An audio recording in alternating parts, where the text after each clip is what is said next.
Мұхтар Әуезов «Көксерек» буктрейлер. Мұхтар Әуезов «Көксерек» шығармасы адам мен табиғат арасындағы байланысты көрсетеді. Бұл әңгіме 1929 жылы жазылған.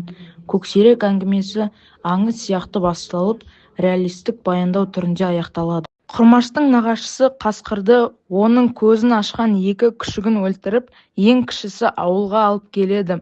Құрмаш Қасқырдың бөлтірігін асырап алады. 1 жыл өтеді, Көксерек өседі, барлық төбеттерді талауға шамасы жетеді. Бір күні Көксерек далаға кетіп, ауылға қайтып оралмайды.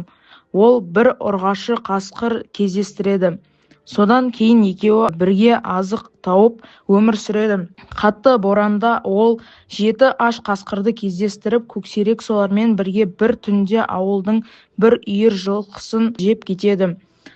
Қарындары ашқанда жылқыға, қойға шабуылдап тұрды. Көксерек пен жанындағы 8 қасқыр ақырында тағы қойларға шабуыл жасайды.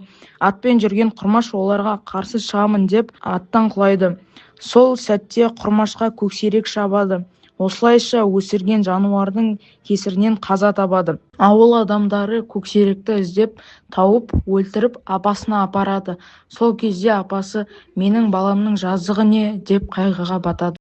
Күллі тіршілік атауларының құтты қоныс мекені, алтын ұясы, тал бесігі, табиғатты аялауға шақыратын шығарма. Қызықты оқиға желісі мен тәрбиелік мағынасы көп бұл кітап. Оқыған жанның жүрегіне ерекше орын алады. Назарларыңызға рахмет.